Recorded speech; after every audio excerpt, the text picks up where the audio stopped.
300 people do not simply vanish, not from a plantation sealed for the night, not on Christmas morning, and certainly not without leaving behind a single sound, a single trace. Yet on December 25th, 1859, that is precisely what occurred at Belmont Estate in South Carolina.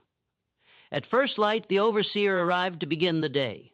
The quarters were still locked, bolted from the outside exactly as he had secured them the evening before. Nothing appeared disturbed. But when the doors were finally opened, the plantation froze in disbelief. The enslaved workers were gone, every one of them. The iron restraints that had confined them lay abandoned in neat coils as if deliberately removed. Farming tools were lined up with unnatural precision. Cooking fires still glowed faintly, their embers warm, as though meals had been prepared only moments earlier. Yet the rooms were empty. There were no tracks in the frost, no signs of struggle, no missing boats along the riverbank. Bloodhounds were brought in from nearby estates. They followed the scent to the edge of the quarters and then stopped. They paced in circles, confused, before sitting down, as if the trail had simply vanished into thin air. The plantation owner, Thomas Vance, panicked. He offered a reward worth hundreds of thousands in modern currency. Southern newspapers carried the story far and wide. Slave catchers scoured 3 states for months. They found nothing, no bodies, no witnesses, no explanation that fit the facts. But in the weeks that followed, fragments of information began to surface, disturbing details that officials worked quickly to suppress. Rumors about Belmont Estate, about changes in its operations, about events in the months leading up to that silent Christmas morning. If you were drawn to the mysteries history tried to erase, subscribe to this channel. We explore the stories that were never meant to be told, and this one goes far deeper than anyone anticipated. Before we uncover what Belmont Estate had become and why 300 souls disappeared without a trace, tell us in the comments where you're watching from. We want to know where our community of mystery seekers is listening, because what happened at Belmont was no accident, and it did not happen overnight. It was the culmination of months of careful planning, desperate hope, and something far more sinister than anyone could have imagined. Belmont Estate sat on 1,100 acres along the Combe River, about 40 miles southwest of Charleston. It wasn't the largest plantation in the Low Country, but it was among the most profitable. Rice, that was the crop that built fortunes in South Carolina, and Thomas Vance had inherited one of the best rice-growing operations in the state when his father died in 1855. The estate had been in the Vance family for 3 generations. Thomas's grandfather, William Vance, had purchased the land in 1798 from a British loyalist family fleeing after the Revolution. He'd built the first rice fields using knowledge borrowed from enslaved Africans who understood the complex irrigation systems required for the crop. By the time Thomas inherited the property, Belmont was producing nearly $40,000 in rice annually, an enormous sum that placed the Vance family among the wealthiest in the region. The main house was a white column structure visible from the river, designed to impress visitors arriving by boat. It had 12 rooms, including a library that Thomas's father had filled with books on agriculture, philosophy, and classical literature. The furniture was imported from Europe. The silverware bore the family crest. Everything about the house was designed to project permanence, prosperity, and respectability. Behind the main house stretched the rice fields, vast geometric plots separated by irrigation canals and dikes that controlled the flow of water from the river. The fields looked orderly from a distance, almost beautiful in their precision, but up close they were brutal. Rice cultivation required workers to stand in water for hours, sometimes up to their waists, exposed to disease, snakes, and the suffocating heat of South Carolina summers. Malaria was common. Accidents were frequent. The work destroyed bodies. The quarters where the enslaved population lived formed a separate compound about a 4-mile from the main house, positioned so that the main house residents couldn't hear the sounds of daily life there. The crying children, the evening songs, the arguments, the grief. 32 cabins arranged in 4 neat rows. Each cabin housed between 8 and 12 people. The structures were simple: wooden frames with gaps between the boards, dirt floors, a single fireplace for cooking and heat. In summer, they were ovens. In winter, they were barely adequate shelter. There was a communal cooking area where meals were prepared in large iron pots, a small infirmary, really just another cabin with a few shelves of basic medical supplies, and surrounding it all, a fence. Not a high fence, not a particularly strong one, but a boundary nonetheless, a line that defined where people were permitted to exist. By 1859, Belmont Estate held 307 enslaved people. The oldest was a woman named Diner, who was believed to be in her 80s, though no one knew for certain. Birth records weren't kept for enslaved people in the early years. The youngest were infants born into bondage, their futures already determined. Among the population were skilled workers, carpenters, blacksmiths, seamstresses, cooks, midwives. There were field workers who knew the rhythms of rice cultivation better than any overseer. There were house servants who moved through Cheech. Main house like ghosts, present but invisible, seeing everything and saying nothing. And there were the children, dozens of them, ranging from infants to teenagers. They worked too once they were old enough. The youngest carried water to the fields. The older ones learned trades or joined the field gangs. Childhood, as such, barely existed. Thomas Vance was 31 years old when the disappearance occurred. He had inherited the plantation at 27 after his father suffered a stroke and died within days. Thomas had been educated at the College of Charleston, where he'd studied literature and philosophy before returning home to learn the practical business of plantation management. By all contemporary accounts, he was unremarkable, not particularly cruel by the standards of the time, but not kind either. He was a businessman who saw the plantation as a machine and its workers as components of that machine. He kept detailed records of productivity. He calculated the cost of feeding and clothing enslaved workers against their output. He made decisions based on profit margins. He rarely visited the quarters. He left the day-to-day management to his overseer, William Trent, a man who had worked at Belmont for 15 years. Trent was efficient, methodical, and utterly indifferent to the humanity of the people he supervised. He enforced the rules, maintained discipline, and ensured that work quotas were met. Nothing more, nothing less. For years, life at Belmont followed predictable patterns. The seasons dictated the work: planting in spring, tending the fields in summer, harvest in fall, maintenance in winter. Sundays offered a brief respite, a few hours when people could tend their own small garden plots, mend clothes, or simply rest. Christmas brought a day or two of reduced work, a tradition that most plantation owners observed, partly out of custom and partly because it was belie. That small concessions prevented larger rebellions. But in March of 1859, something changed. Thomas Vance traveled to Charleston for a meeting of the Agricultural Society, an organization where plantation owners shared information about crops, markets, and labor management. He returned 3 days later with a guest, Dr. Silas Creighton. Dr. Creighton was not a medical doctor, though he used the title. He held a degree in natural philosophy from what he claimed was a university in Pennsylvania, though later investigations would reveal inconsistencies in his credentials.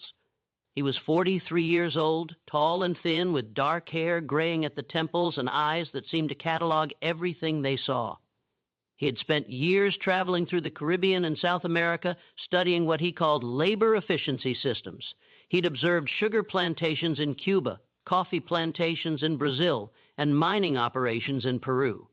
He'd taken notes on how different populations responded to different management techniques. He developed theories about human behavior, motivation, and control, and he'd come to Belmont Estate with a proposal that Thomas Vance found irresistible. He could increase the plantation's productivity by 40% within a year, Creighton claimed, without purchasing additional workers or land. His method was scientific, based on careful observation and the application of principles he developed through years of research. All he needed was access to the enslaved population and freedom to implement his system. Vance, who was always looking for ways to increase profits, agreed immediately. He offered Creighton room and board at the main house and a generous fee to be paid at the end of the year if the promised results materialized. Creighton arrived at Belmont with 3 large trunks of equipment. He spent the first week observing, walking through the fields, watching people work, taking note. In a leather-bound journal he carried everywhere, he spoke to no one except Vance and Trent. He simply watched. Then he requested a workspace. Vance gave him use of one of the estate's outbuildings, a structure that had previously been used for storing equipment and supplies. It was about 30 feet long and 20 feet wide with a wooden floor, solid walls, and a few small windows. Creighton had the windows covered with heavy cloth. He installed locks on the doors, serious locks, the kind used on warehouses in Charleston. He brought in furniture, a desk, chairs, shelves. He unpacked his equipment, brass instruments with dials and gauges, glass containers of various sizes, leather straps mounted on wooden frames, notebooks and writing implements, lamps that burned with unusual brightness. Workers who glimpsed inside when the doors opened briefly described seeing things they didn't understand. Diagrams on the walls, charts with numbers and symbols, strange tools that looked like they belonged. In a doctor's office or a workshop, within 2 weeks of his arrival, Catian began what he called assessments. The first group was brought to his building on a Monday morning in late March. 5 people, 3 men and 2 women, all field workers in their 20s and 30s. Trent escorted them from the quarters to Creighton's building and left them there. They emerged 6 hours later. They were quiet, not silent exactly, but subdued in a way that seemed unusual. When asked what had happened inside, they gave vague answers. He measured us, one man said. Asked questions, a woman added. Nothing more. Over the following weeks, every person at Belmont Estate underwent an assessment. Creighton worked methodically, bringing in groups of 5 or 6 at a time. The sessions lasted anywhere from 4 to 8 hours. What happened during these assessments would later become a subject of intense speculation and horror. Based on testimony from survivors and fragments of Creighton's notes that were eventually discovered, we can piece together some of what occurred. Creighton measured everything: height, weight, arm span, hand size, chest circumference. He measured how far people could reach, how much weight they could lift, how long they could stand without sitting. He timed how quickly they could complete simple tasks, picking up objects, moving from one side of the room to the other, responding to commands. He asked questions, hundreds of questions about their families, their childhoods, their fears, their dreams, about what made them angry, what made them sad, what made them obedient. He asked about their relationships with other workers, with overseers, with the Vance family. He took notes on everything. Each person had a file, pages of observations written in Crayon's precise handwriting, and then there were the tests. These were more disturbing. Creighton would present people with scenarios, hypothetical situations, and ask how they would respond. He would show them objects and ask them to identify uses. He would give them tasks that seemed pointless, arranging blocks and patterns, repeating sequences of numbers, standing in uncomfortable positions for extended periods, and observe how they reacted. Some people found the assessments merely tedious. Others found them deeply unsettling. There was something about Retton's manner, the way he watched, the way he wrote in his notebook, the way he seemed to be looking not at them but through them, that created a profound sense of unease. But the assessments were only the beginning. Once Creighton had completed his initial observations, he began implementing what he called his system. The work schedule was restructured. People were reassigned to different tasks based on criteria only Creighton understood. Some field workers were moved to maintenance duties. Some house servants were sent to the fields. The changes seemed arbitrary, but Katayan insisted they were based on careful analysis of each person's capabilities and psychological profile. Rations were adjusted. Some people received more food, particularly those Keaton had identified as high-value workers. Others received less. The reductions were small at first, barely noticeable, but they created a hierarchy that hadn't existed before. Work quotas were modified. Some tasks now had specific time limits. Failure to meet these limits resulted in what Kaitan called corrective interventions. And then there were the treatments. These began in May, about 2 months after Creighton's arrival.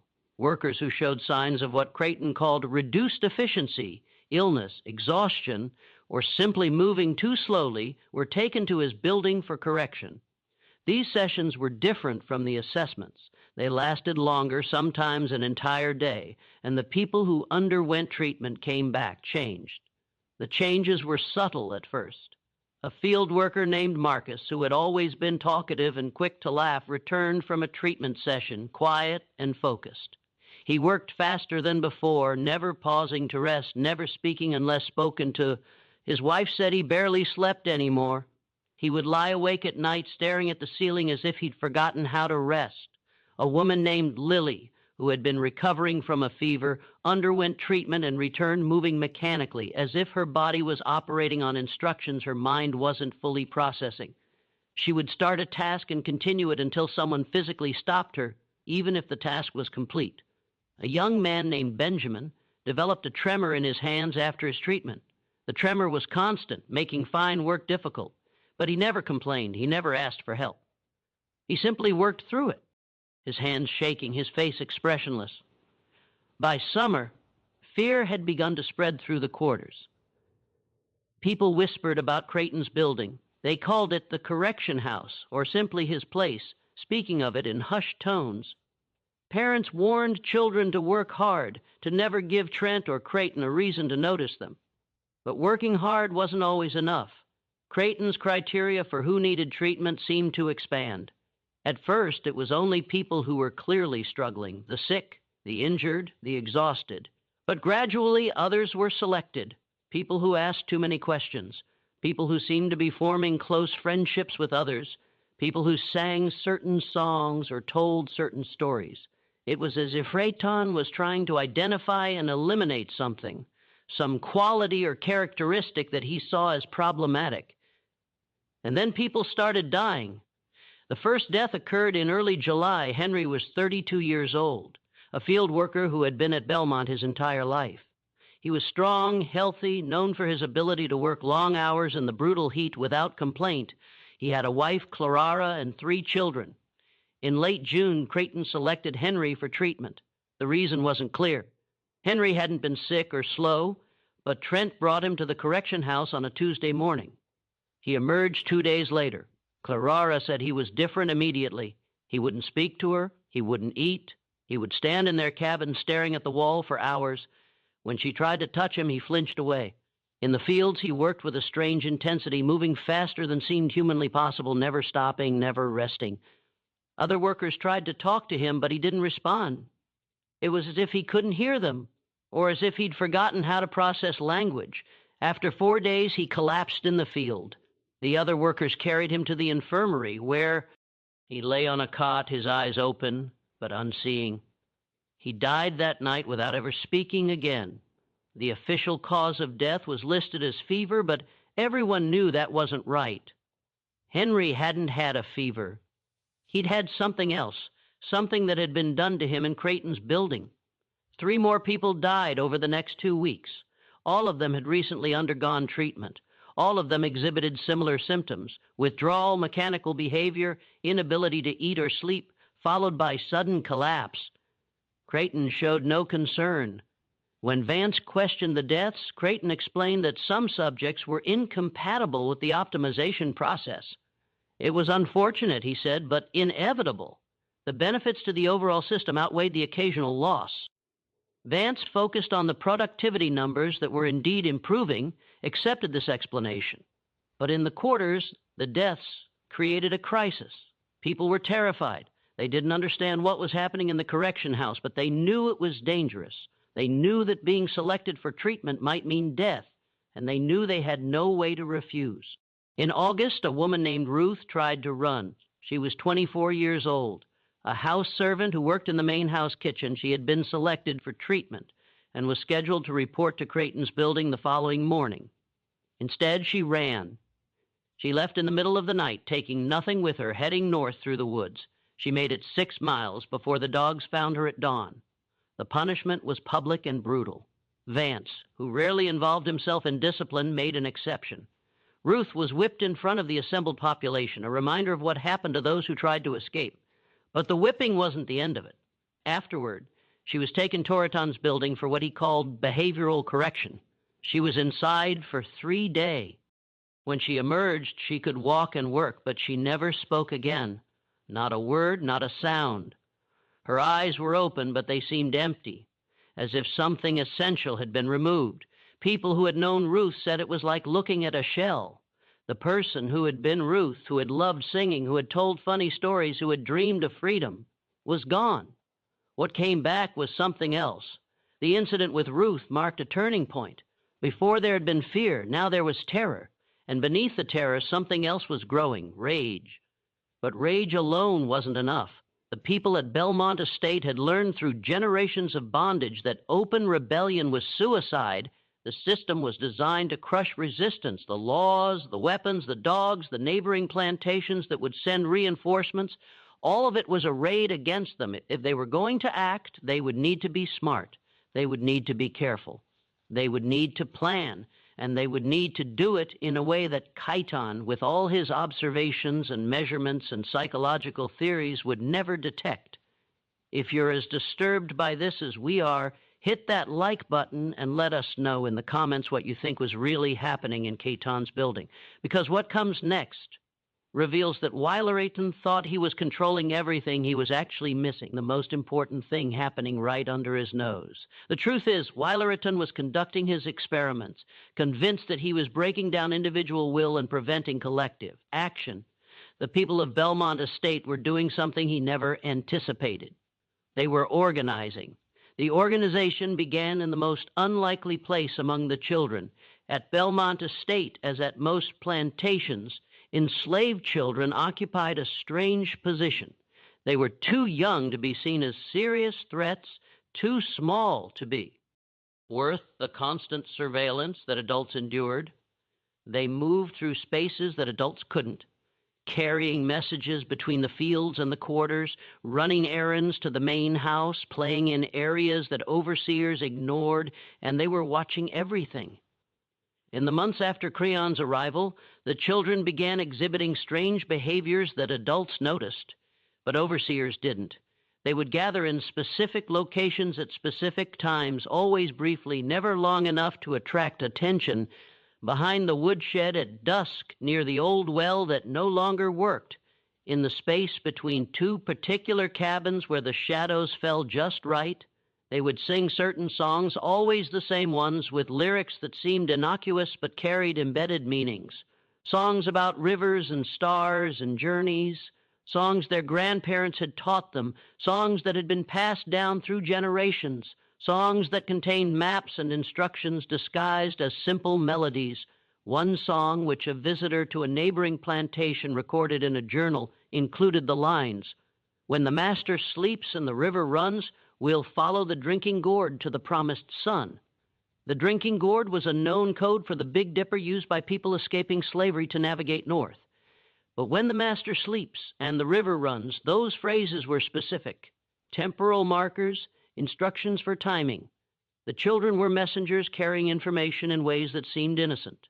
A child sent to bring water to the fields might pause to sing a particular song within earshot of certain workers. A child playing near the main house might repeat a phrase they'd overheard that was actually a coded message, and the adults were listening. The planning had begun in April, shortly after Creighton's assessment started. It began with a man named Samuel. Samuel was 41 years old, a skilled carpenter who had been at Belmont for 23 years. He had a unique position on the plantation.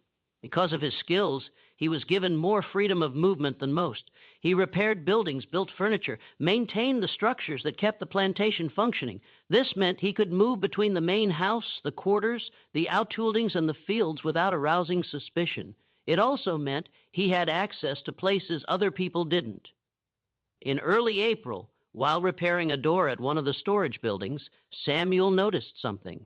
Creighton's building, the correction house, had a root cellar. He discovered it by accident. He'd been asked to check the building's foundation for water damage. And while examining the exterior, he noticed that the ground on one side sounded hollow when he tapped it. Further investigation revealed a wooden trap door partially hidden by overgrown grass. The trap door was locked, but Samuel was skilled with locks. He returned that night alone and opened it.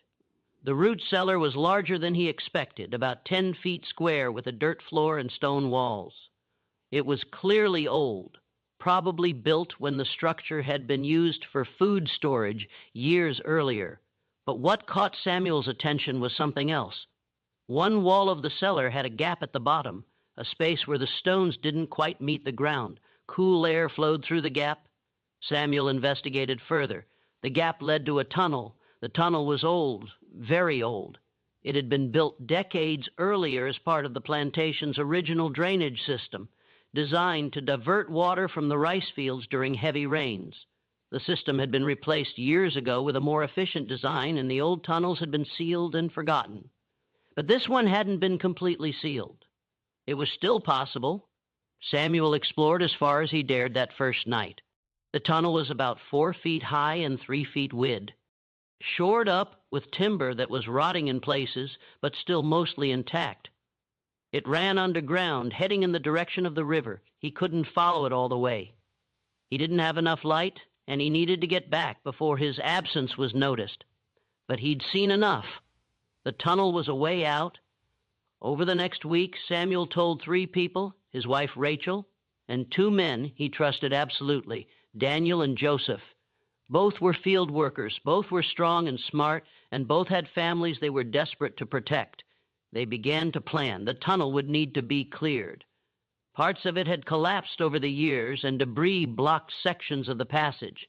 They would need to shore up weak points. They would need to determine where it led and whether it was actually passable all the way to the river. And they would need to do all of this in secret, working in the one place on the plantation where they might not be observed underground in Creighton's own building. It was audacious. It was dangerous, but it was possible. Samuel had learned to pick the lock on Creighton's building. The lock was good, but not perfect. And Samuel had been working with locks his entire adult life. He could open it in less than a minute. They began working at night. Small groups, never more than 3 or 4 people at a time, would slip into the building after dark, access the root cellar, and spend hours clearing the tunnel. They worked in complete darkness, unable to risk even a candle that might be seen through gaps in the walls. They moved debris by hand, feeling their way through the tunnel, shoring up weak points with stolen timber. It was exhausting, terrifying work. The tunnel was cramped and airless. The constant fear of collapse was overwhelming, and there was always the risk that Creighton would discover what they were doing. But they continued. By June, they had cleared nearly 100 yards of tunnel. They discovered that it ran for approximately 200 yards total, emerging in a wooded area near the river, well away from the main plantation buildings. The exit was partially concealed by undergrowth and had been sealed years ago with a wooden cover that had rotted away. With some work, it could be opened. They had found their escape route, but now they faced a bigger challenge: how to move 300 people through a narrow tunnel in a single night without being discovered. This is where the planning became truly complex. They needed to time the escape perfectly. It would have to be a night when security was relaxed, when overseers were distracted, when they would have the maximum amount of time before the disappearance was discovered. Christmas was the obvious choice. It was the one day each year when plantation owners traditionally gave enslaved workers a brief respite. Most overseers took the day off. The main house would be focused on its own celebrations. Security would be at its lowest. But there were still problems. The cabins were locked from the outside every night. The chains that bound certain individuals, those considered flight risks, were secured with locks that only Trent and Vance had keys for. They would need to solve these problems, and they would need to coordinate 300 people, men, women, children, elderly, sick, to move silently and quickly through a tunnel that could only accommodate a few people at a time. The planning consumed the summer and fall. More people were brought into the conspiracy, but carefully, selectively. Only people who could be trusted absolutely. Only people who understood that a single mistake, a single betrayal would mean death for everyone.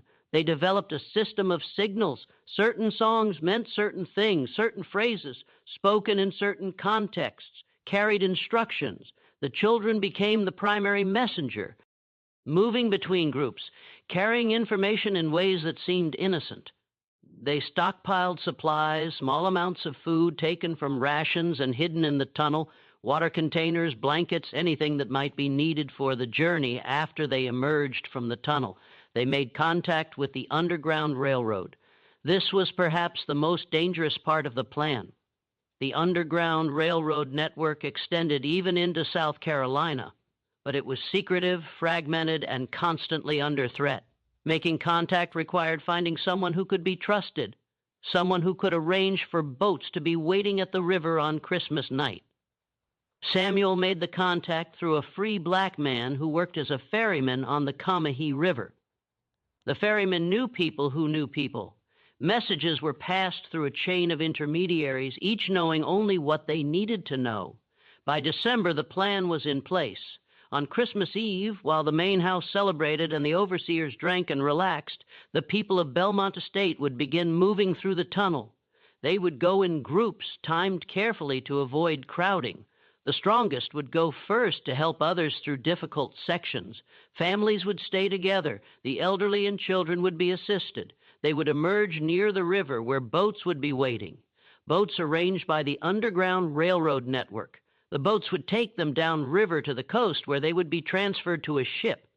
The ship would take them north to Philadelphia to freedom. It was an impossible plan. It required perfect timing, perfect coordination, and perfect luck. But it was the only plan they had. And then 2 weeks before Christmas, something happened that threatened to destroy everything. Dr. Silas Caton discovered what they were planning. The discovery happened on December 10th, 1859. Creighton had been woe. Arcang late in his building, reviewing his notes and preparing reports for Thomas Vance. The productivity numbers were excellent, exactly as he'd promised. The optimization system was working. Vance was pleased. Butterton had noticed something odd in recent weeks. Small things, inconsistencies. Certain workers who should have been exhausted were showing unusual energy. People who should have been isolated were displaying signs of coordination. There were patterns in behavior that didn't match his predictions. Creighton was a man who believed in patterns. His entire system was built on the idea that human behavior was predictable, controllable, measurable. When patterns didn't match his expectations, he investigated.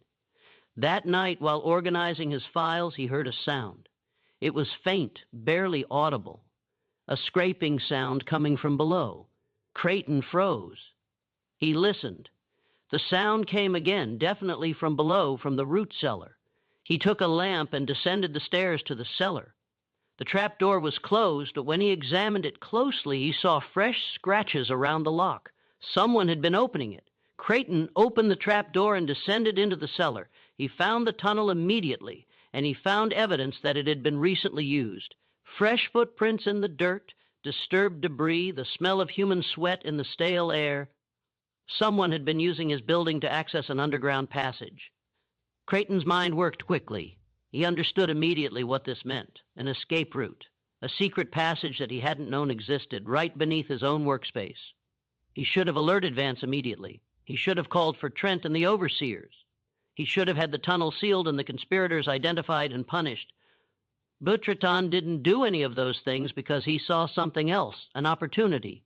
This was the ultimate test of his cyst. A population under extreme duress, facing a binary choice between action and submission, would reveal the ultimate limits of behavioral conditioning. If his months of treatments had successfully suppressed their ability to organize and act collectively, the escape attempt would fail on its own. If it hadn't, he would learn exactly where his system had weaknesses. Either way, the data would be invaluable. He decided to let the escape attempt proceed, but he would control it. He would be there in the tunnel observing. He would see how they behaved under pressure. He would document everything.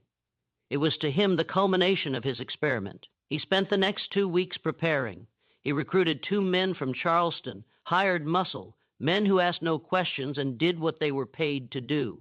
He told them they would be helping him prevent an escape attempt, and he paid them well for their silence. He studied the tunnel, mapping its length and identifying the weakest points in its structure. He positioned supplies, ropes, tools, weapons at strategic locations, and he waited. He didn't tell Vance. He didn't tell Trent. This was his experiment, and he would control every variable. Butterton made a critical error. He assumed that the people planning the escape were operating on instinct and desperation. He assumed they were disorganized, that their plan would be crude and easily disrupted. He was wrong because the people of Belmont Estate had been planning for 8 months. They had anticipated problems. They had backup plans, and they had something Creighton, with all his theories and measurements, had never understood. They had each other. On Christmas Eve, as the sun set over the Combahee River, the final preparations began. In the quarters, people moved through their evening routines as they always did. They cooked meals. They tended to children. They sang songs. To any observer, it was a normal evening. But beneath the surface, something else was happening. Signals were being passed. Final instructions were being given. People were saying goodbye to the places they'd lived, the graves of family members they would never see again, the small pieces of life they'd managed to build in captivity. At the main house, Thomas Vance was hosting a Christmas Eve dinner for neighboring plantation owners. 8 guests, including their wives. The dining room was lit with candles. The table was laden with food. Wine flowed freely. Vance was in excellent spirits. The year had been profitable. Creighton's system had worked exactly as promised. The future looked bright. In the overseer's house, William Trent sat with his wife, drinking whiskey and looking forward to a rare day off. He'd locked the quarters himself, as he did every night. Everything was secure. In Creighton's building, the doctor waited in the darkness of the root cellar, his 2 hired men beside him. He had a lamp, but it was unlit. He didn't want to alert anyone to his presence. He had a pistol. He had his notebook. He was ready to observe. And in the quarters, as the last light faded from the sky, Samuel picked the lock on his cabin door. The escape had begun. The first group entered the tunnel at 8. Samuel led them. 5 strong men who would clear any remaining obstacles and help others through difficult sections. They moved silently through the darkness, feeling their way along the tunnel walls, counting their steps to track their progress. Behind them, at carefully timed intervals, came more groups. Families stayed together. The elderly were assisted by younger workers. Children were carried. Everyone moved in complete silence. The tunnel was cramped and terrifying. The air was thick and stale. The darkness was absolute. But people kept moving, driven by the knowledge that freedom was at the other end. By 9, nearly 100 people had entered the tunnel. That's when Creighton made his move. He lit his lamp. The sudden light in the tunnel was blinding. People froze, confused and terrified. Creighton stepped forward, his 2 hired men flanking him. He was positioned about halfway through the tunnel at a point where the passage narrowed. "Stop," he said. His voice echoed off the stone walls. For a moment, no one moved. The people in front of Creighton were trapped between him and those behind them. The people behind couldn't see what was happening, but could sense that something was wrong. Creighton raised his pistol. "You will return to the quarters," he said. "This escape attempt is over." But then something happened that Creighton hadn't anticipated. Someone started singing. It was a woman's voice coming from somewhere in the darkness behind Creighton, one of the songs the children had been singing for months, the one about the river and the drinking gourd and the promised son. Other voices joined in, then more. Within seconds, dozens of people were singing, the sound filling the tunnel, echoing and amplifying until it was overwhelming. Creighton's hired men looked nervous. One of them raised his own weapon, but the singing continued, growing louder. And then people started moving forward, not running, not attacking, just walking steadily toward Dretton and his men. Creighton fired his pistol into the air. The sound was deafening in the confined space, but the people kept coming, kept singing. One of the hired men panicked and ran, pushing past Dretton, heading back toward the root cellar. The other followed. Creighton found himself alone, facing a wall of people moving toward him with inexorable determination. He turned and ran, but in his panic he made a fatal mistake. He dropped his lamp. The lamp shattered on the stone floor. The oil spread and ignited, flames racing across the G, round and up the wooden supports that shored up the tunnel walls. The fire spread quickly. The old timber was dry and caught easily. Within seconds, a section of the tunnel was engulfed in flames. People screamed. The forward movement stopped as those in front tried to retreat from the fire, but there were too many people behind them, still pushing forward, unaware of what was happening ahead. The tunnel filled with smoke. The heat became unbearable. The wooden supports began to crack and splinter, and then a section of the tunnel collapsed. The collapse happened about 30 feet from where Creighton had been standing. Tons of earth and stone came down, blocking the passage completely. The people who were ahead of the collapse, those who had been in the first groups, including Samuel and the other leaders, were cut off from those behind. In the chaos and darkness, with smoke filling the air and the sound of screaming echoing off the walls, Samuel made a decision. "Keep moving," he shouted. "Forward! Get to the river!" The group ahead of the collapse, 17 people in total, pushed forward through the smoke and heat. They could hear the sounds of the collapse continuing behind them, could feel the ground shaking, but they didn't stop. They reached the end of the tunnel and emerged into the cold night air. The boats were there, waiting just as planned. They climbed into the boats and pushed off from the shore, the current carrying them downstream into the darkness. Behind them in the tunnel, 283 people were trapped. What happened to those 283 people in the hours after the collapse is one of the most haunting mysteries in American history. When investigators excavated the tunnel in the weeks following the discovery of the 17 survivors in Philadelphia, they found the collapsed section. They cleared it expecting to find bodies, hundreds of bodies, victims of the cave-in and the fire. They found nothing. No bodies, no bones, no clothing, no personal effects. The tunnel beyond the collapse was empty. The investigators were baffled.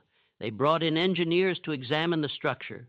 They brought in miners who had experience with cave-ins. They searched every inch of the tunnel from the root cellar to the river exit. Nothing. It was as if the people had simply vanished. Several theories were proposed. The first theory was that the bodies had been consumed by the fire, but this didn't make sense. The fire had been intense but brief. It had burned out quickly once the wooden supports were consumed, and fire doesn't completely destroy human remains. There should have been bones, at minimum. The second theory was that the bodies had been washed away by water. The tunnel had been part of a drainage system after all. Perhaps water had flooded in after the collapse, carrying the bodies away. But when engineers examined the tunnel, they found no evidence of flooding. The ground was dry. There were no water marks on the walls, and the tunnel didn't connect to any active waterways that could have produced such a flood. The third theory was that the survivors had somehow removed the bodies before fleeing, but this made no sense either. The 17 people who escaped had barely made it out themselves. They wouldn't have had time to move hundreds of bodies, and where would they have taken them? The mystery deepened when investigators examined Creighton's building more carefully. They found his notebooks, dozens of them, filled with observations, measurements, and theories. The notebooks revealed the extent of his experiments, the treatments he'd subjected people to, the psychological techniques he'd employed. But the final notebook, the one Creon had been keeping in the weeks before Christmas, contained entries that were increasingly erratic. In early December, he wrote, "The subjects are exhibiting unexpected patterns of coordination. My conditioning protocols should have prevented collective action, yet I observe signs of organization. This requires further investigation. A week later, I have discovered their escape route. Rather than prevent it, I will allow it to proceed under controlled observation. This presents an unprecedented opportunity to test the limits of my system." And then on December 24th, the final entry, the handwriting was barely legible. The words running together, "They are not what I believed. The conditioning did not. They have done something I cannot. The tunnel is there singing, and the sound I cannot." The entry ended mid-sentence. Creighton's body was never found. Neither were the bodies of his 2 hired men. The mystery consumed the local authorities for months. The disappearance of 300 enslaved people was a massive financial loss for Thomas Vance, a loss he could not afford. He offered enormous rewards for information. He hired private investigators. He traveled to neighboring states, searching for any sign of the missing people. He found nothing. The story spread through the South, creating panic among plantation owners. If 300 people could disappear from a locked plantation without a trace, what did that mean for the security of the entire system? Newspapers published wild theories. Some claimed it was an elaborate conspiracy involving Northern abolitionists. Others suggested that the people had been smuggled onto ships and taken to the Caribbean or South America. A few even proposed supernatural explanations, though these were quickly dismissed by serious investigators. But no theory could explain the physical evidence or the lack of it. And then 3 weeks after the disappearance, the 17 survivors were discovered in Philadelphia. The discovery of the survivors should have solved the mystery. Instead, it deepened it. The 17 people were found hidden in the hold of the Meridian Star, a merchant vessel that had departed from Charleston 2 weeks earlier. They were emaciated, dehydrated, and terrified, but they were alive. Federal marshals operating under the Fugitive Slave Act took them into custody.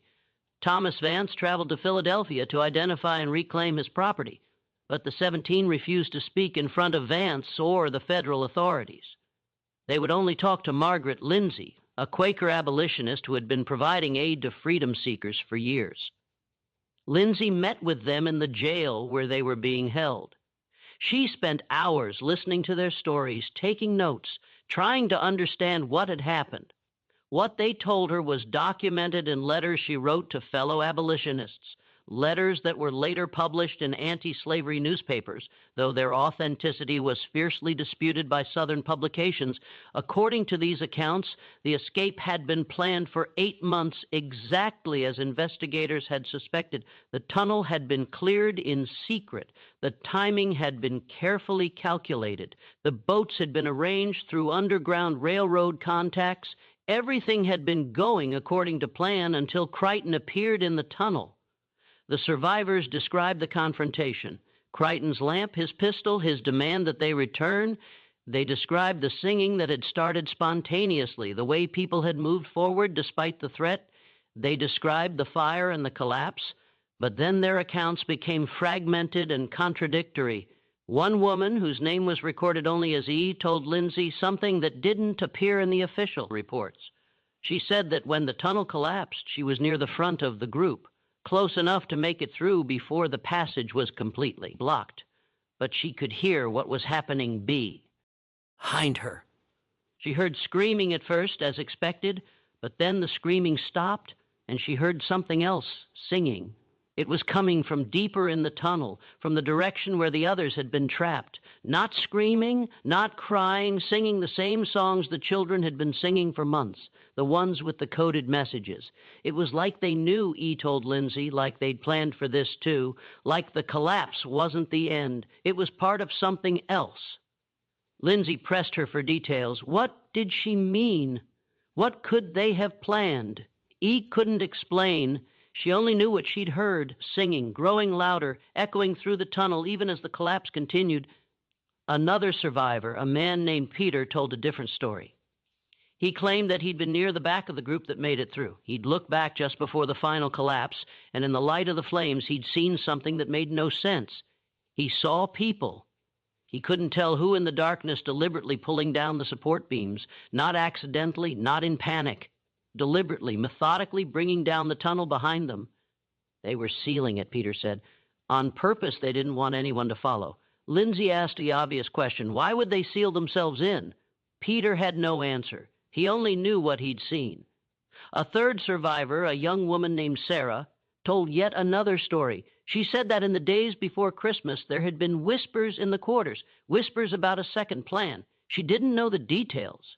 She was young, and the adults had been careful about what they said around children.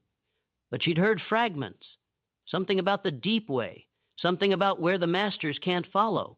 She didn't understand what it meant, but she remembered the phrase because it had been repeated so often in the final days. If the first way fails, we take the deep way. Lindsay documented all of these accounts. She sent letters to abolitionist newspapers in Boston, New York, and Philadelphia. She testified before anti-slavery societies.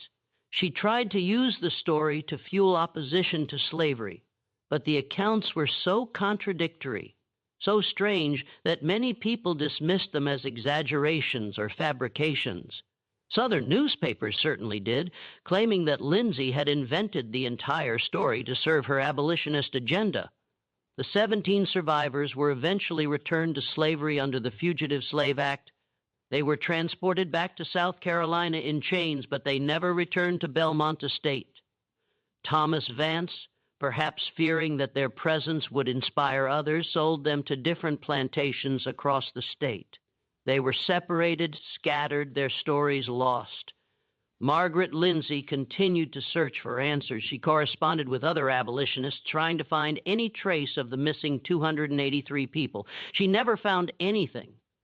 In the months and years following the disappearance, there were scattered reports, fragments of information that suggested the missing people might have survived, might have found freedom, but each report raised more questions than it answered. In February of 1860, a rice merchant named Thomas Garrett was traveling through the coastal swamps about 15 miles south of Belmont Estate. He was following an old hunting trail when he came across something unexpected, a camp. It was recent. The fire pit still contained warm ashes. There were signs that many people had been there. Makeshift shelters constructed from branches and moss, areas where the ground had been cleared for sleeping, discarded tools, but the camp was empty. Whoever had been there was gone. Garrett reported the discovery to local authorities. A search party was organized, but by the time they reached the location, any trail had vanished. The swamp was vast and treacherous. Tracking anyone through it was nearly impossible. The authorities concluded that the camp had probably been used by a group of runaways from various plantations. They didn't connect it to Belmont Estate, but the timing was suggestive, and the scale of the camp, large enough for dozens, perhaps hundreds of people, was unusual.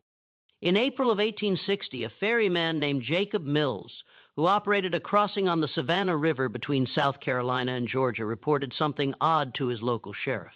He said he transported a large group of black travelers. He estimated about 40 people across the river one night. They'd paid him in gold coins, which was unusual. Enslaved people didn't have gold. Even free black people rarely had that kind of money. Mills said the group had been quiet, organized, and purposeful. They'd crossed at night, heading into Georgia, and disappeared into the woods on the other side. When the sheriff investigated, he found no trace of the group, and Mills couldn't provide detailed descriptions. It had been dark, and he'd been more interested in the gold than in the faces of his passengers. The story was dismissed as probably unrelated to Belmont Estate. After all, Georgia was a long way from the Combahee River. How could people have traveled that far without being detected? But the gold was interesting. Where would escaped slaves have gotten gold? In June of 1860, a shopkeeper in Wilmington, North Carolina, reported selling supplies to a woman who spoke with an accent he couldn't place. She'd bought food, blankets, and medical supplies, a lot of them, more than one person would need. She'd paid in cash, and she'd been polite but distant. When the shopkeeper tried to make conversation, asking where she was from, she'd given vague answers and left quickly. The shopkeeper remembered because of the way she spoke. He said it was like she'd forgotten how to form certain words, like she was relearning language. This report, too, was dismissed. North Carolina was even farther from Belmont Estate. The connection seemed impossible, but the description of the woman's speech was haunting. It matched descriptions of some of the people who had undergone Creighton's treatments, people who had emerged from the correction house changed, struggling with language and memory. Could she have been one of the missing people from Belmont? And if so, how had she gotten to North Carolina? There were other reports scattered across the South over the next 2 years. A group of black travelers seen on a road in Virginia. A community of free black people in Tennessee that seemed to have appeared suddenly. Rumors of a settlement deep in the Appalachian Mountains where people lived in secret, away from white society. None of these reports were confirmed. None could be definitively connected to Belmont Estate, but taken together, they suggested a possibility that at least some of the missing people had survived, had escaped, and had found ways to live in freedom. But what about the others? What about the 283 people who had been trapped in the tunnel? If they had died in the collapse, where were their bodies? If they had escaped through some other route, where had they gone? And what did the survivors mean when they talked about the deep way and where the masters can't follow? In March of 1861, just weeks before the Civil War began, something happened that reignited interest in the Belmont Estate mystery. A package arrived at the offices of the Charleston Mercury newspaper. It was a small wooden box carefully wrapped with no return address. Inside was a single item, a chain. It was one of the chains that had been found at Belmont Estate on Christmas morning, the chains that had beads on certain individuals and had been found unlocked and carefully arranged. The chain was accompanied by a note written in careful, elegant script on good paper. "We are not lost. We are free, and we remember." The note was unsigned. The newspaper published a brief article about the package, including a description of the chain and a transcription of the note. The article speculated about who might have sent it and what it meant, but by then the nation was consumed by the approaching war. South Carolina had seceded from the Union. Fort Sumter would be attacked within weeks.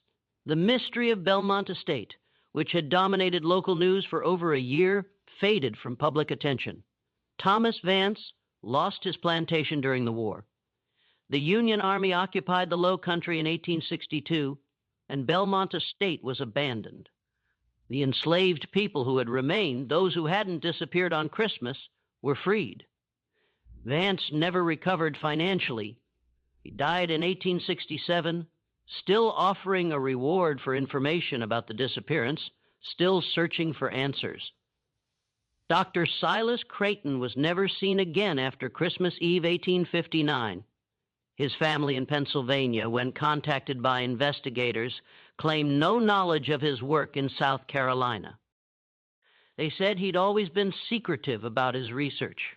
When investigators looked into his credentials, they discovered that much of his background was fabricated. The university he claimed to have attended had no record of him. The papers he claimed to have published didn't exist. Creighton, it seemed, had been as much a mystery as the disappearance itself. The tunnel was eventually filled in.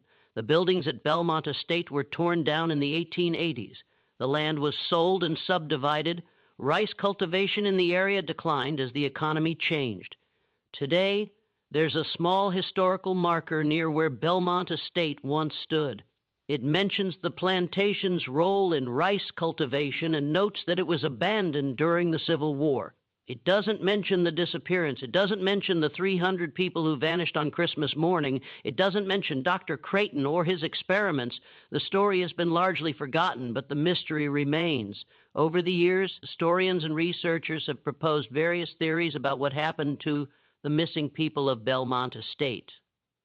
Theory 1, mass death in the tunnel. The most straightforward explanation is that the 283 people trapped in the tunnel died in the collapse and fire, and their bodies were somehow lost or destroyed. But this theory has significant problems. As mentioned earlier, fire doesn't completely destroy human remains, and the tunnel was examined thoroughly. There should have been some evidence of mass death. Some researchers have suggested that perhaps the bodies were removed later, either by the survivors who escaped or by others who wanted to hide the evidence. But this seems logistically impossible. Moving hundreds of bodies through a collapsed tunnel would have required enormous effort and time. Theory 2, alternative escape route. Another theory is that the trapped people found an alternative escape route, perhaps another branch of the old drainage system that investigators didn't discover. This is more plausible. The drainage system at Belmont Estate had been extensive, and not all of it had been mapped. It's possible that there were other tunnels, other exits that the trapped people discovered in their desperation. If they escaped through an alternative route, they might have emerged far from the plantation in a location where they could scatter and disappear into the landscape. But this theory doesn't explain the singing that survivors reported hearing or the deliberate collapse that Peter claimed to have witnessed. Why would people seal the tunnel behind them if they were trying to escape? Theory 3, the Underground Railroad. Some historians have suggested that the Underground Railroad network was more extensive and better organized than previously believed, and that it managed to evacuate the trapped people through some secret means. This theory is appealing because it gives the story a hopeful ending, but it's difficult to support with evidence. The Underground Railroad was indeed active in South Carolina, but it operated in small groups, moving people carefully and slowly. The idea that it could have evacuated nearly 300 people from a collapsed tunnel seems far-fetched. Theory 4, maroon communities. This theory suggests that the missing people didn't try to reach the North at all. Instead, they established a maroon community, a hidden settlement in the swamps or mountains where they could live in freedom away from white society.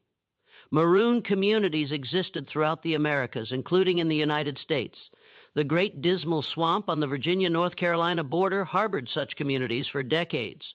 The swamps of South Carolina and Georgia could have provided similar refuge. The reports of camps and settlements that surfaced in the months after the disappearance support this theory. Perhaps the missing people of Belmont Estate joined or established such a community, living in secret for years or even decades. But if this is true, why has no definitive evidence ever been found? Why did no one from the community ever come forward, even after the Civil War ended and slavery was abolished? Theory 5, deliberate concealment.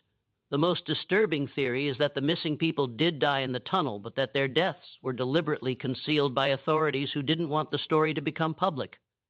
The disappearance of 300 enslaved people was a massive embarrassment for South Carolina's plantation system. It suggested that the system wasn't as secure as owners believed. It could have inspired other escape attempts. Perhaps authorities removed the bodies and buried them in secret, then claimed they'd found nothing in order to minimize the story's impact. This theory is dark, but it's not impossible. Cover-ups of inconvenient truths were common in the antebellum South. But it doesn't explain the reports of survivors seen in other states, or the package sent to the Charleston Mercury, or the testimonies of the 17 people who escaped. The truth is, we may never know what happened to the 283 people who vanished from Belmont Estate. But there's one more piece of evidence worth considering. Evidence that emerged decades later and suggests a possibility that no one at the time considered. In the 1930s, during the Great Depression, the Federal Writers Project sent interviewers across the South to record the testimonies of formerly enslaved people. It was a massive undertaking designed to preserve the memories of a generation that was rapidly disappearing. One of these interviews was conducted in rural Georgia in 1937. The interviewer, a young woman named Helen Crawford, spoke with an elderly black woman who gave her name only as Aunt Bess. Aunt Bess was believed to be in her 80s, though she didn't know her exact age. She had been born into slavery and had lived through the Civil War, Reconstruction, and the difficult decades that followed.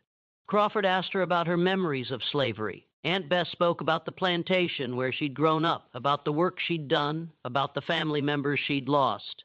And then Crawford asked if she remembered anything unusual from that time, any stories that had stuck with her over the years.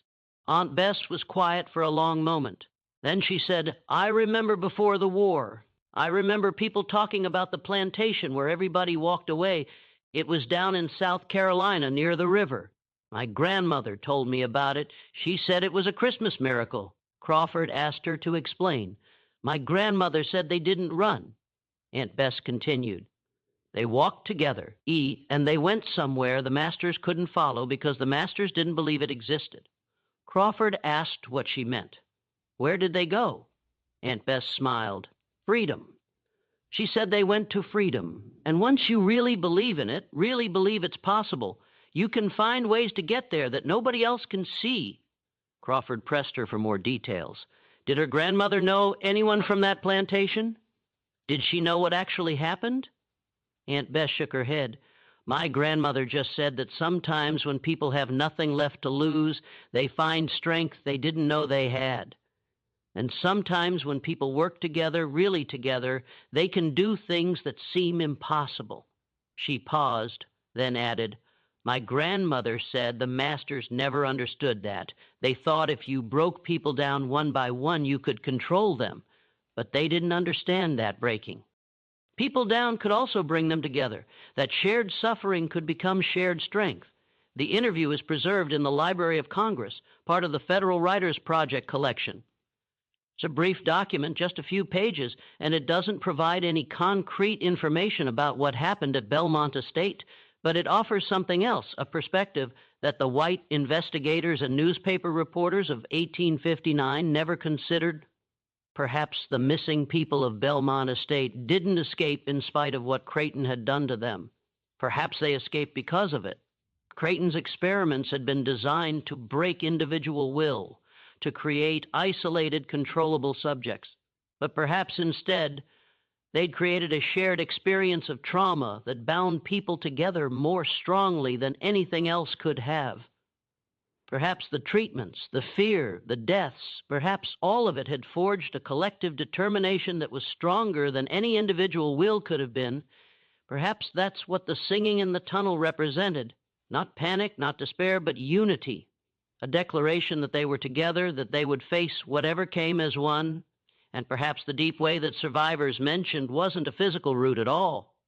Perhaps it was something else, a psychological or spiritual journey that people undertook together, a transformation that allowed them to survive in ways that their oppressors couldn't understand or track. This is speculation. Of course, there's no way to prove it, but it offers an explanation for why the bodies were never found, why the survivors' accounts were so contradictory, why the reports of sightings were so scattered and vague. Perhaps the people of Belmont Estate didn't just escape. Perhaps they transformed. Perhaps they found a way to exist that was so different from what their masters expected that they became, in effect, invisible. What do you think happened to the missing people of Belmont Estate? Do you believe they found freedom, or did something else occur that night in the tunnel? Leave your thoughts in the comments below. And if this story has made you think about the mysteries that history leaves behind, share this video with someone who loves unsolved mysteries, hit that like button to support our content, and subscribe to never miss stories like this. There are more mysteries waiting to be explored. The mystery of Belmont Estate has never been officially solved. The 17 survivors who were captured in Philadelphia and returned to slavery were eventually freed during the Civil War. Most of them disappeared into the chaos of Reconstruction, and their later lives are unknown. Margaret Lindsay continued her abolitionist work until her death in 1879. She never stopped searching for information about the missing people, but she never found definitive answers. The tunnel at Belmont Estate was filled in during the 1870s when the property was sold. The new owners wanted no reminders of the plantation's past. The Silas Creighton's notebooks were eventually donated to a historical society in Charleston. They remained in storage largely unexamined until the 1920s, when a researcher studying the history of slavery in South Carolina discovered them. The notebooks revealed the full extent of Creighton's experiments, the psychological techniques he'd used, the treatments he'd administered, the theories he'd been testing. They were disturbing documents, evidence of systematic dehumanization disguised as scientific research. But they also revealed something else. Creighton had been wrong. His entire system was based on the assumption that human beings could be reduced to predictable, controllable components. That will could be broken, behavior could be shaped, and resistance could be eliminated through the right. Combination of conditioning and control. The disappearance of 300 people proved him wrong. Despite months of treatments, despite the fear and trauma he'd inflicted, despite his careful observations and measurements, the people of Belmont Estate had organized, planned, and acted collectively. They had maintained hope. They had protected each other. They had found a way to resist. Creighton's final notebook entry, the one that ended mid-sentence, suggests that he realized this in his last moments. "They are not what I believed," he wrote. "The conditioning did not. He had discovered too late that human beings are not machines, that will cannot be completely broken, that people, even in the most desperate circumstances, can find ways to maintain their humanity and fight for their freedom." The chain that was sent to the Charleston Mercury in 1861 was never traced to a specific sender, but its message was clear. We are not lost, we are free, and we remember. Whether the missing people of Belmont Estate all survived, whether they found freedom, whether they established communities where they could live in peace, these questions remain unanswered. But perhaps the most important truth is this: they tried. In the face of overwhelming oppression, in a system designed to crush hope, 300 people came together and attempted the impossible. They planned for months, they worked in secret, they risked everything. And on Christmas morning, 1859, they walked away from Belmont Estate, leaving only their chains behind. That act of collective resistance, regardless of its ultimate outcome, stands as a testament to the human spirit's refusal to be broken.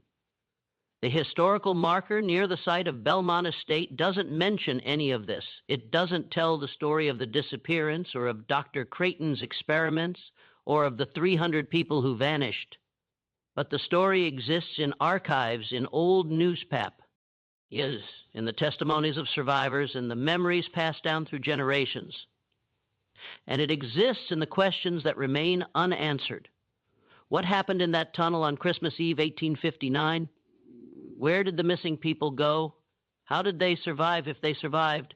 And what did they mean when they said they went somewhere the masters couldn't follow?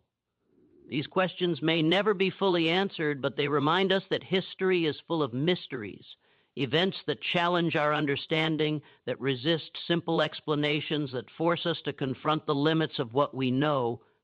The story of Belmont Estate is one of those mysteries. 300 people don't just disappear, but maybe, just maybe, they found a way to vanish that was more powerful than anyone imagined possible. Maybe they found freedom not just as a destination, but as a state of being, something that couldn't be tracked by bloodhounds, couldn't be recaptured by slave catchers, couldn't be destroyed by the system that had tried to break them. Maybe that's what the deep way meant.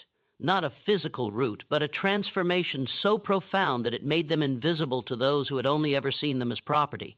Maybe that's the real mystery of Belmont Estate. Not where the people went, but how they became free in a way that their oppressors could never understand or undo. This story reminds us that even in history's bleakest chapters, there were those who refused to surrender, people who resisted quietly, who held on to hope, and who dared to imagine freedom when the world told them it was impossible. So what do you think happened on that Christmas night? Did the missing people truly escape and claim their freedom? Or is there another truth still hidden beneath the silence? Share your thoughts in the comments below and let's explore this mystery together. If you've enjoyed this deep dive into one of the most unsettling disappearances in American history, subscribe to the channel and turn on notifications so you don't miss future investigations into stories the past tried to erase. Share this video with someone who loves unsolved mysteries and check out the videos on screen for more forgotten histories that challenge everything we think we know. We'll see you in the next one. The chains from Belmont Estate were never recovered after that mysterious package reached the Charleston Mercury. And somewhere in the swamps and forests of South Carolina, where plantation land has long since been swallowed by nature, there may still be echoes of what truly happened that night. 300 people don't simply vanish, but maybe, just maybe, they discovered a way to disappear that was more powerful than anyone ever imagined. And perhaps their legacy isn't about where they went, but how they left, how they organized, how they trusted one another, how they chose to walk away from bondage together, because that act alone, choosing freedom in the face of overwhelming odds, is a victory. That moment, when 300 people said no more and stepped into the unknown side by side, that is the true story of Belmont Estate. That is the story history tried to forget, but it didn't succeed.